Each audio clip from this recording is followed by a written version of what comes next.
Nature is never too far from one's reach in Australia. Even Sydney-siders can access natural bushland not far from their homes. But these refuges for native animals and plants are constantly threatened by the ever-growing suburbs and human activities. Their future is in the hands of nature-loving individuals who devote countless hours researching, observing and protecting the environment. One such individual is Dr. George Hangay, a retired museum professional, a somewhat old-fashioned, or shall we say rather classical naturalist. George was born in Budapest and migrated to Australia almost 35 years ago. He is many things: sculptor, writer, taxidermist, entomologist, but above all he is a naturalist. How does one become a naturalist? As a child I was already interested in exotic foreign places, and I was always dreaming about going away from Europe as further away as possible. And I think I could say that I found all those wonderful things, all those exotic plants and animals and insects. Ever since I was 8 years old, I started to collect beetles, I started to observe birds and hang around museums when I was about that age. And I started to pick up the technical bits and pieces of information about taxidermy and entomology, you know, the science of insects.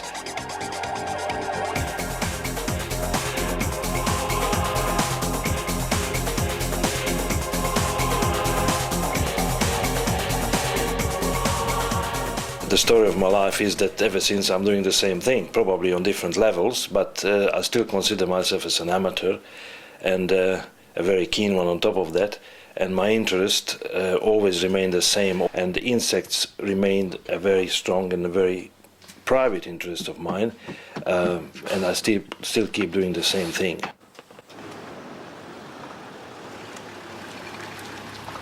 A lot of animals get killed on the roads, more than most people would think.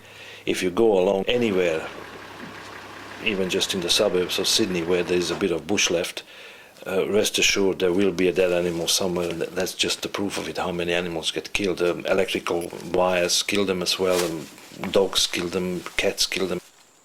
Unfortunately, we never run out of specimens. There's a legal aspect to all this.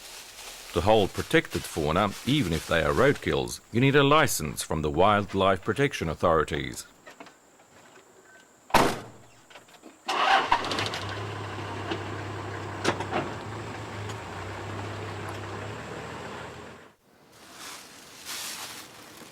Taxidermy is a bit like magic. In a taxidermist's house, you can never tell what is alive and what is not. We taxidermists are always the butt of jokes. I can see the funny side of it myself, of course, but before you get to the funny bits, you have to learn a fair bit about it, and it's really not that easy to do it well and do it efficiently enough to make a living out of it. You can't do taxidermy without loving what you're doing. It's a rather horrible job for someone who really doesn't want to do it and just have to do it for a living. So I think I'm a lucky one. I always enjoyed it. First, the specimen is skinned. The skin is preserved with chemicals. An artificial body made from wood, wool and wire structure is replacing the natural body. So the taxidermist is always regarded a little bit like a bit of a magician, because for most people it's very difficult to comprehend how a dead animal suddenly just looks like it would be alive. The application of taxidermy has been changed a lot in the last few years too. Like many years ago, the main purpose really of the taxidermist, apart of a proper museum taxidermist, the taxidermists used to cater for hunters. They used to do all the trophy heads and trophy animals and so on. Now people have a different idea about the whole thing. Hunting is not as popular as it used to be. The idea of killing an animal and take its skin off and have it mounted or stuffed and put it on the wall, it just doesn't appeal to a lot of people. Taxidermists nowadays work usually for public education or public interpretation services and so on. So the animals which we do are usually not purposefully killed for that particular reason, that they are stuffed and put on display.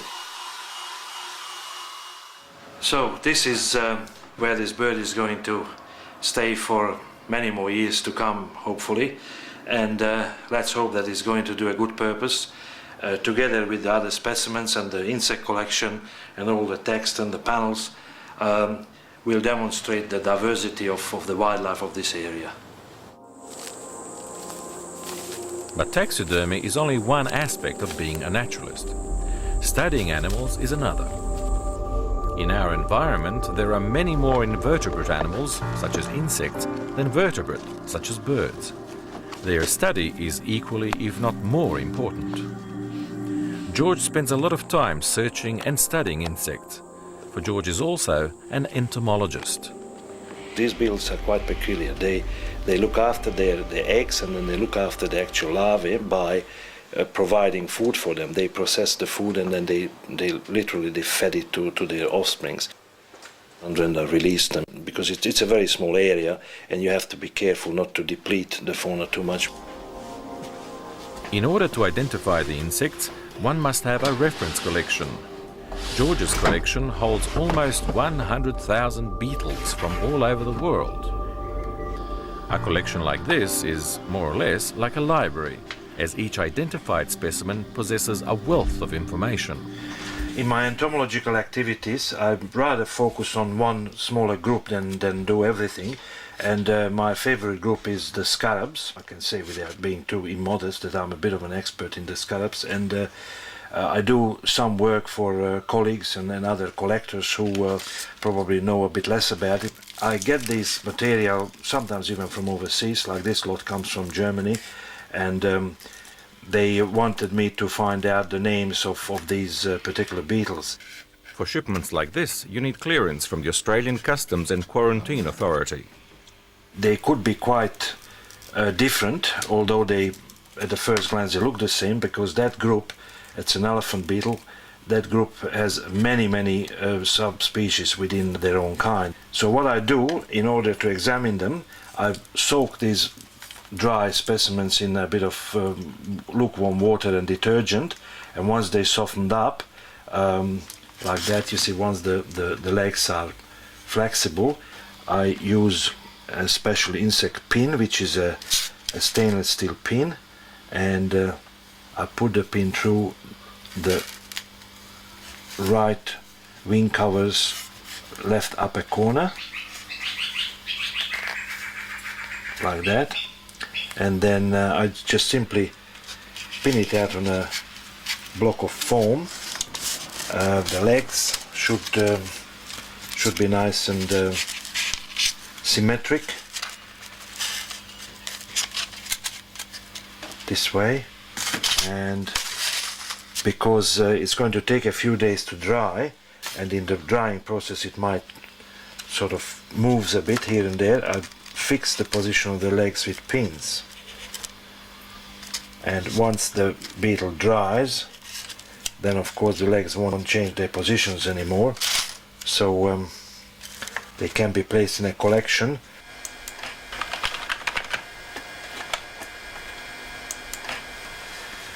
The computer and the internet helps me a great deal to keep in touch with colleagues all around the world, and also helps me to write my articles for professional journals and magazines for overseas. It also helps me to write my books.